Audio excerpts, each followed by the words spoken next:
Oke. Assalamualaikum warahmatullahi wabarakatuh. Perkenalkan, nama saya Fajri Mustika Absari, NPM 2018-020062. Kali ini saya akan mempresentasikan tentang salah satu materi ekonomi manajerial dengan judul Laba melalui peningkatan pendapatan. Nah, presentasi ini dibuat untuk memenuhi nilai ujian tengah semester Ekonomi Manajerial Universitas Islam Batik Surakarta. Oke, kita langsung aja ke slide yang pertama. Kita berbicara yang basic terlebih dahulu, yaitu pendapatan. Jadi, pendapatan adalah total penerimaan yang dihasilkan oleh bisnis melalui penjualan produk atau layanan. Pendapatan merupakan indikator utama kesehatan perusahaan yang berorientasi pada laba. Biasanya, pendapatan yang besar mengindikasikan bisnis yang kuat dan berkembang. Sementara pendapatan yang lemah menunjukkan bisnis mungkin tidak berkelanjutan dan tidak tumbuh. Orang biasanya menemukan seberapa baik bisnis berjalan dengan memeriksa laporan pendapatan perusahaan. Laporan ini mencantumkan pendapatan dan indikator lain seperti pengeluaran dan kas. Kemudian di pendapatan kita mengenal istilah yang namanya total revenue atau disingkat dengan TR. Merupakan total pendapatan yang akan diperoleh seorang produsen apabila memproduksi sejumlah unit barang tertentu. Total revenue dihitung dari hasil perkalian antara harga dengan kuantitas output yang terjual. Jadi untuk rumusnya adalah seperti ini ya. Total revenue sama dengan price dikalikan quantity. Dari dua rumus di atas, membuahkan hasil, yaitu ada dua strategi yang bisa diambil, yaitu meningkatkan pendapatan melalui sisi laba dan meningkatkan pendapatan melalui sisi quantity. Karena presentasi ini akan membahas tentang laba melalui peningkatan pendapatan, maka dari itu saya akan membahas tentang poin yang pertama. Oke, kita lanjut ke slide yang kedua. Jadi ini adalah mind map-nya. Jadi pendapatan sama dengan harga terjual dikalikan kuantitas yang terjual kan. Nah, untuk terjadi pendapatan harus ada pembelian yang dilakukan oleh konsumen atas produk yang dijual oleh perusahaan atau badan usaha. Nantinya harga yang dijual dikalikan kuantitas yang terjual akan terakumulasikan menjadi suatu pendapatan. Nah, kita akan bahas satu persatu keterkaitan antara harga dan kuantitas terhadap pendapatan. Yang pertama, kita bahas tentang harga terjual. Harga terjual ini berkaitan tentang bagaimana harga produk tersebut. Berapa sih produk yang akan kita jual? Apakah akan lebih murah atau lebih mahal atau mungkin harga yang lebih sedang. Nah, kita dalam menyusun harga ini kita perlu strategi. Nanti akan saya bahas nanti di slide selanjutnya. Jadi, kalau harga yang terjual itu kita bisa menjual dengan harga tinggi atau bisa disebut dengan premium, harga bersaing, normal, dan harga rendah dengan teknik diskonto. Nah, dalam menerapkan harga, kita perlu memperhatikan jenis konsumen untuk produk tersebut. Apakah konsumen tersebut untuk konsumen yang kaya, atau menengah, atau miskin. Jadi, 3 segmen yang berbeda ini tentunya penerapannya juga akan berbeda, karena ini berkaitan tentang daya beli konsumen tersebut. Jadi ketiganya ini memiliki daya beli yang berbeda-beda. Jadi nggak bisa disamakan antara konsumen yang kaya dengan konsumen yang miskin. Maksud saya konsumen yang kurang mampu. Nah, apabila dua hal ini udah dibidik dengan tepat, akan berpengaruh penting dalam menentukan kuantitas yang terjual. Nih, oke. Kita lanjut ke slide yang ketiga. Sederhananya seperti ini, jadi untuk membidik konsumen yang kaya, maka kita buat harga yang tinggi, tapi dengan kualitas sedikit. Karena kalau konsumen kaya itu mungkin lebih mengedepankan gengsi daripada produk tersebut, kualitas produk tersebut. Konsumen kaya mungkin cenderung tidak mau membeli barang yang dengan harga yang murah. Jadi mereka istilahnya lebih memilih barang yang langka dengan harga yang tinggi. Seperti itu. Jadi untuk menjadi konsumen yang kaya, maka produknya dijual dengan harga yang tinggi dengan kualitas sedikit. Sementara untuk menjadi konsumen yang ekonominya kurang atau yang miskin tadi, kita buat harga yang rendah dengan kuantitas yang banyak. Sehingga untuk menetapkan harga harus tepat membidik segmen konsumen.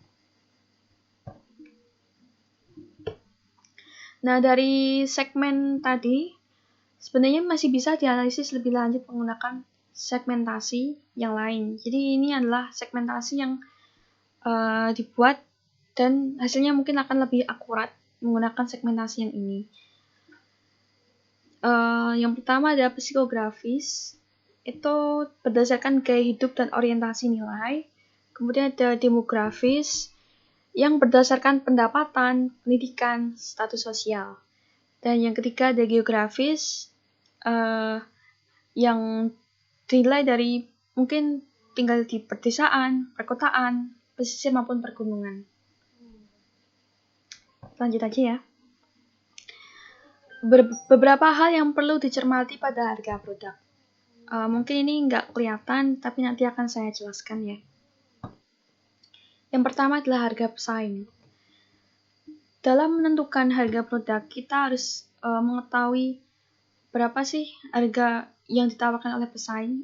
Apakah harga produk kita mungkin lebih murah atau apakah lebih mahal? Kita harus mencermati hal berikut, harga pesaing. Oke. Yang kedua, kita harus memperhatikan daya beli konsumen. Ini berkaitan tentang segmentasi konsumen yang sebelumnya, yang sudah saya jelaskan sebelumnya. Dan yang ketiga, margin keuntungan. Margin keuntungan itu adalah berkaitan tentang kecepatan lakunya suatu produk. Biasanya ditulis dalam persenan. Kita bisa membidik berapa persen, mungkin lebih tinggi ataupun lebih rendah. Tapi satu hal yang perlu digarisbawahi bahwa dalam menentukan margin keuntungan, kita juga harus melihat realitas bisnis tersebut. Kita harus melihat kenyataannya itu seperti apa. Jadi dalam membuat margin keuntungan juga nggak sembarangan, dan ada baiknya kita melihat kenyataan bisnis kita di lapangan itu seperti apa. Kemudian yang terakhir, biaya produksi. Ini berkaitan dengan berapa banyak pengeluaran untuk membuat produk tersebut. Baik, kita lanjutkan. Strategi pendapatan berkaitan tentang pasar. Dengan melihat karakteristik pasar, kita dapat melihat lebih detail mengenai strategi apakah yang paling tepat digunakan. Kita tahu sendiri bahwa pasar itu memiliki 4 macam yang berbeda. Ada pasar monopoli, pasar oligopoli, pasar persaingan sempurna, serta pasar persaingan monopolistik. Di sini saya akan bahas satu persatu. Yang pertama dari pasar monopoli, yaitu pasar di mana terdapat hanya ada satu penjual dengan banyak pembeli dan barang yang diperjualbelikan hanya ada satu dan hanya tunggal maksud saya, dan nggak ada barang substitusinya. Di pasar monopoli ini, perusahaan atau pelaku bisnis memiliki keuntungan menentukan harga. Sebagai contohnya adalah perusahaan PLN, perusahaan gas, seperti itu. Sama perusahaan Pertamina, ya. Kemudian dan masih banyak lagi. Kita lanjut ke pasar oligopoli. Pasar, di mana terdapat banyak penjual yang menguasai pasar dengan banyak pembeli, dan barang yang dijual cenderung homogen. Pada pasar ini, pelaku bisnis berkesempatan mendapatkan keuntungan yang besar, serta posisi tawar-menawar konsumen meningkat. Sebagai contoh dari pasar oligopoli ada pabrik semen, ada perusahaan penerbangan, perusahaan provider, dan masih banyak lagi. Yang ketiga, pasar persaingan sempurna adalah pasar di mana banyak penjual. Pasar di mana banyak penjual, banyak pembeli, serta memiliki barang substitusi. Pasar persaingan sempurna ini penjual bukan yang menentukan harga. Jadi penjual nggak bisa menentukan harga. Contoh, pasar tradisional. Kemudian yang terakhir adalah pasar persaingan monopolistik. Itu pasar di mana pelaku bisnisnya bisa mengetahui diferensiasi produknya sehingga seolah-olah monopoli. Diferensiasi produknya ini nggak hanya dari produknya aja, tapi juga bisa dari mungkin pelayanan yang diberikan dan fasilitas-fasilitas yang ada. Dan pasar persaingan monopolistik ini bisa berkesempatan menentukan harga. Sebagai contoh, restoran cepat saji McDonald, KFC, dan masih banyak lagi. Oke. Untuk slide yang terakhir adalah conclusions. Di sini saya mengutip kata-kata dari dosen saya, Pak Supali Pamenang, bahwasanya meskipun karakteristik pasar maupun karakteristik konsumen itu berbeda-beda, tetapi semuanya itu masih bisa untung. Asalkan strategi yang digunakan tepat dan dianalisis secara mendetail.